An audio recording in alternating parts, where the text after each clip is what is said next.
Welcome to the Rack in Review, a comprehensive look into propeller heads, reason, devices, and refills. As many reason users have found since the introduction of rack extensions, there are a number of different compressors that have been introduced, with varying additions to sound and control. Like CV modulation and control units, they are considered by some to be overabundant, but as a short look back shows, until the introduction of third-party plugins, we only had 2 compressors and 1 maximizer/limiter. Having options is a great thing, and knowing what these different plugins can provide in unique tonality is what we'll be checking out today. We will be looking at a bundle of 3 devices provided McDSP's Compressor Collection. In doing so, we may rush through a few sections of grading, but on a whole, each will be looked at in depth for their individual merits. Here we can take a look at the rating system. As for myself, I normally decide the value of a device using only a few points. Here it's been expanded and will be used as a star system from 1 to 5. We will be evaluating based on functionality, workflow, uniqueness, aesthetics, and price value.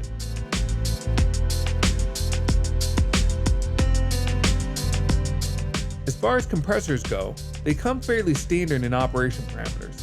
2 of the 3 we'll be looking at today are more specialized that they are expected to be used on either buses or mastering chains.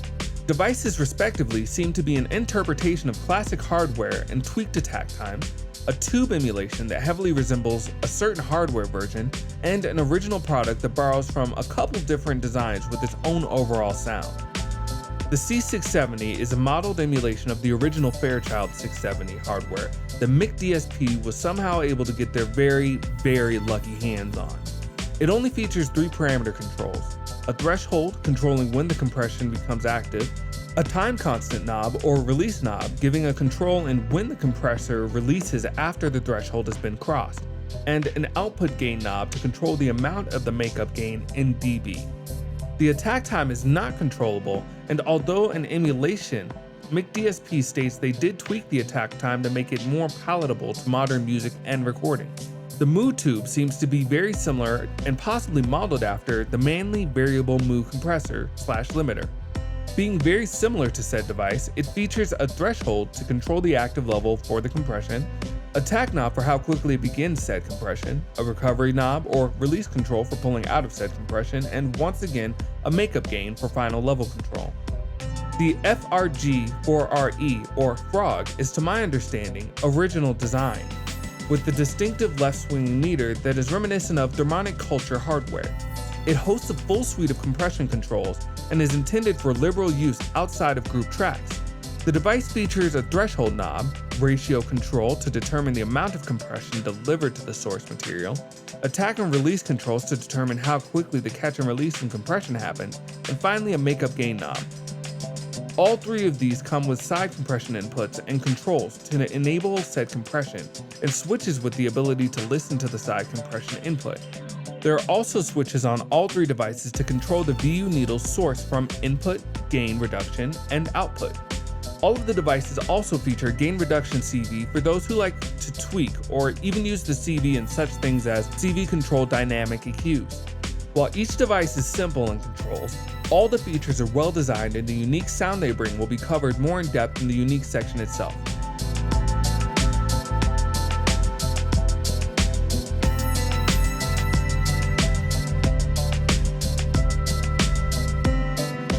Compressors are meant to be set quickly, not spending long amounts of time choosing the parameters.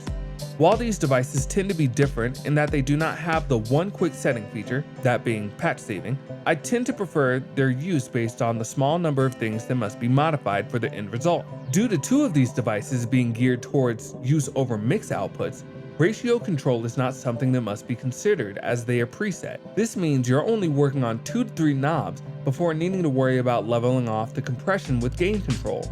These devices lend from hardware counterparts in terms of placement and controls and overall flow. All of this for the better. Even the FRG4RE device is set up in a way that is logical and has you quickly moving across the interface left to right, finding the parameter changes necessary for you to be content. Even the back of these devices are laid out elegantly, without much fuss for inputs and outputs and the gain reduction CV. Overall, the workflow flows, keeping you from second guessing control and just getting down to work.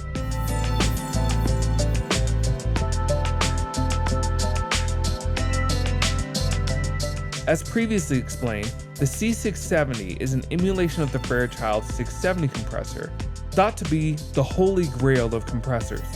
One unique thing about this device is the fact that it's only controlled by 3 parameters.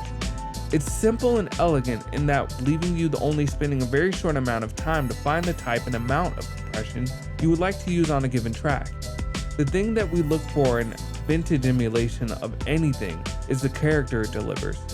The C670 emulates the 20-tube compressor with elegance, even considering the changing of the attack time tweaked by McDSP. The harmonic air it adds to a track does sound quite wonderful, being most useful and most present on string instruments.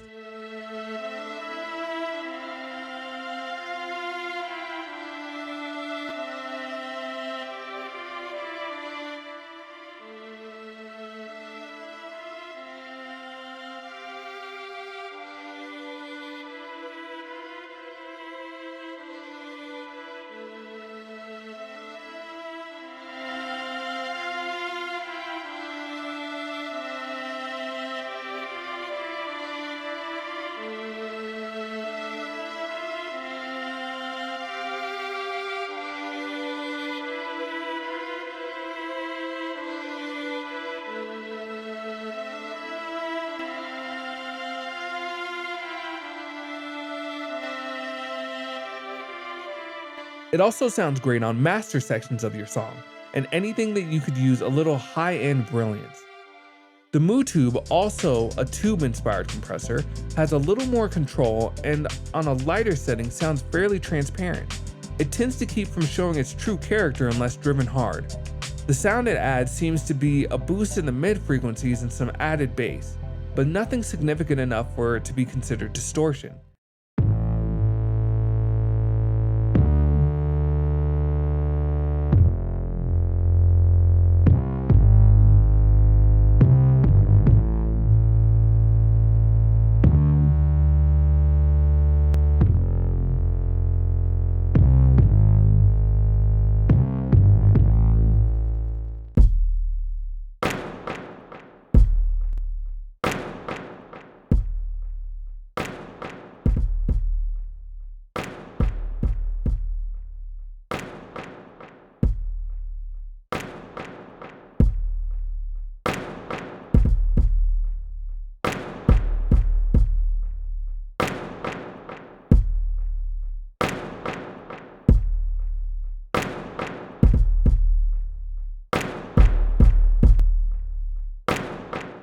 This tends to sound really good on drum buses or bass lines.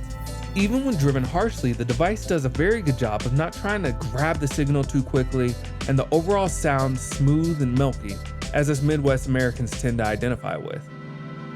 The FRG4RE or Frog is thought to be more aggressive and allows for really crunching and bearing down on the signal. While it can be used on those extreme circumstances, it also sounds fairly good on light settings. Unlike some devices that can add digital distortion with extreme settings, the device does sound quite pleasant and more lifelike.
It to me feels like the Swiss Army knife with more precision available and a nice sound that's best described as recent vintage. Like any effect, I encourage anyone to try throwing it on something you wouldn't normally use it on in order to create something unique. There is no one way to use a device, and especially a compressor with true sound seasoning. All of these devices add a little something to the overall sound and present a nice addition to the rack on a whole.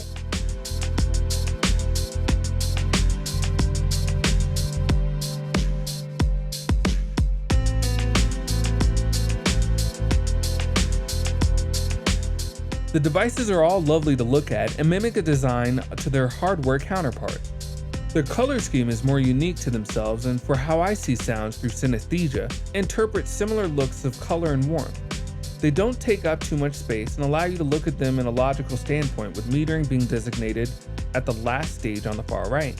The meters themselves are also lovely to look at and simple to interpret. These look somewhat similar to their VST counterparts, but honestly have been beefed up in design and overall look for us to bear witness in the rack. For us Reason users, they look at home and generally well polished for their presence with other devices.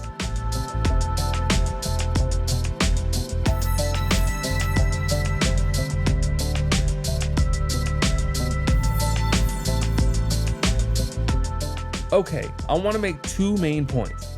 First, the devices these seem to emulate are out of our price range as musicians.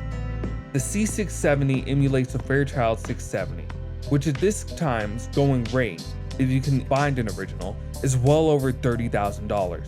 Now, if you're willing to buy a hardware comparison based entirely on the designs after the original, you can pick up one of those for just under 20 grand. If you're able to find a used hardware comparison online, like I was able to find, you can pick that up for about 10 grand. Even the VST emulations are far more expensive. The Waves equivalent is $250, the UAD is $299.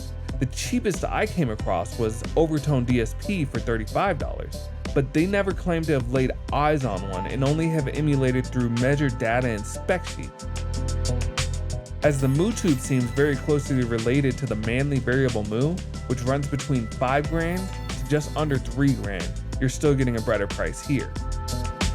And the FRG4E is only truly comparable to the VST version of itself.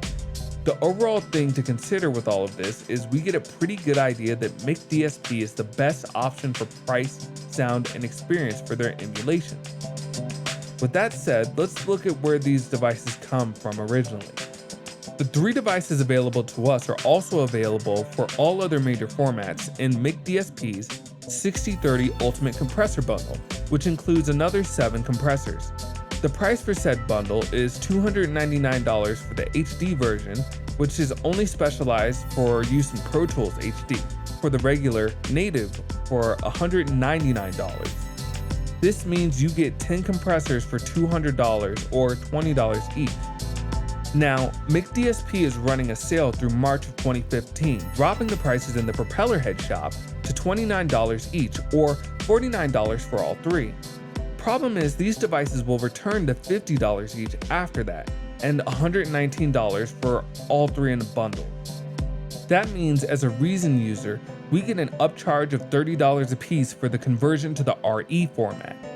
Something as a user I find frustrating is sometimes we seem to be footing the bill for the production costs of format changes at over twice the amount of previous value for the device. It doesn't seem right considering Reason users are in it forever once you make a purchase. So you would hope devs would understand our position. They get our money forever. It's locked in the system, and because of this, there is no chance that you use it for a time and sell it for your own profit. Now granted, it's still not expensive, but it's not like at this higher price we still get the access to these devices in other formats for our other DAWs. Overall, I give this device a solid 4.5 stars out of 5. Something to keep in mind is this is not a set of devices to be taken lightly, as many top producers, mixers, and engineers also love what these devices bring to their own production. The devices are a wonderful addition for us Reason users, and I'm grateful for the port. Compression flavor should never be seen as a saturation in the market, as anyone with experience with different products can tell you. There is a place for all these character-driven devices. I'm very happy to add these to my own setup and encourage you to give them a look and decide for yourself if it's something you can appreciate having added to your own rig. With that, I leave you links to the shop page in the description.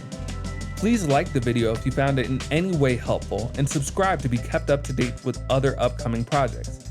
Leave a comment if you have anything you just gotta have reviewed, and please follow me on Facebook to be kept up to date with upcoming videos and more. There may be some slight changes coming in the near future, and I'll let you guys know about that. There will definitely be an upcoming change in schedule. Videos will now be posted on Fridays to allow more time for editing. Once again, this is Fretless Fingers. Thank you for watching, and I will see you next time.